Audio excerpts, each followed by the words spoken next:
I can't begin to tell you how much the excitement keeps multiplying the deeper we get into the competition. So are you ready? Here we go. The top 12 delegates. Here we go. Chile!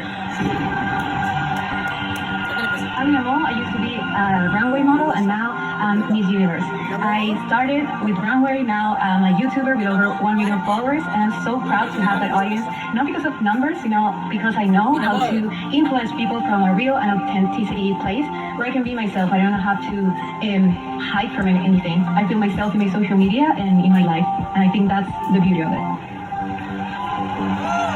Colombia! Bueno, yo estoy acá porque este es un sueño que quiero mostrarle a las personas que cuando se lucha, que cuando se trabaja con disciplina, todo se cumple.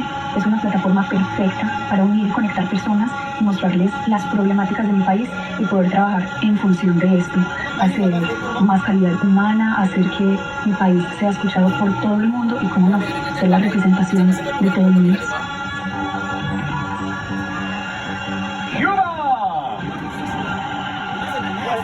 From a young age, I always knew that I need to dream big, but I could never forget where I came from. I'm a model, public speaker, mentor, nutritionist, and I have a degree in communications. But most importantly, I am a woman with a purpose and with a mission that I've embarked on is showing young women that you must be rooted in leadership that's guided with authenticity, purpose, faith, and to always lead with love.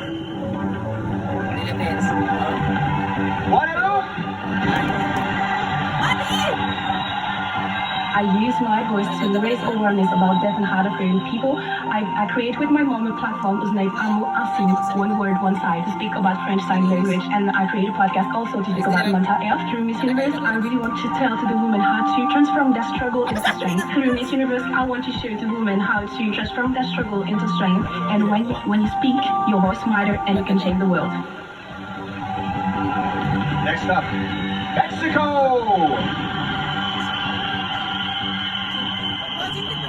I would like every woman and every girl to know that they are enough. I want people to know that there is beauty in your soul, in be yourself. Don't be afraid to be yourself, because nowadays society put a lot of different stereotypes on us, and we're not that, and we don't need to change to be something special. So I wish I can bring love to the places that they are just being suffered and light to life of others. Joining them, Puerto Rico! I can describe myself as a professional ballet dancer. Also, I'm a founder of a movement that transforms realities through art, that is Elevarte. But I want to mention that I'm a dream builder. I love to dream, and because through dreams you can transform reality. It's necessary to see the vision, to have a vision of how you can transform our reality, and that's wisdom, discipline, and with heart.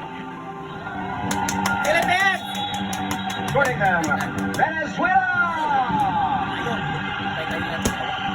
Today I want you to know who I am. I am Stephanie Oberstein. I believe that the mind is the most powerful crown.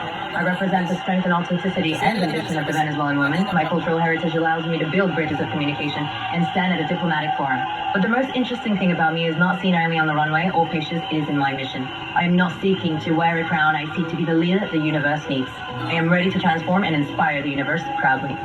Next up, China!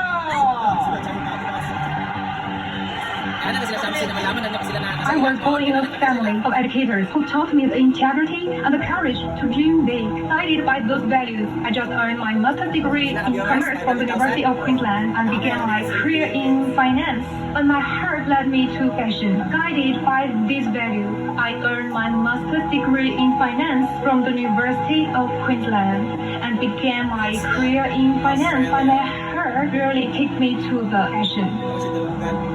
Please take the stage, Philippines!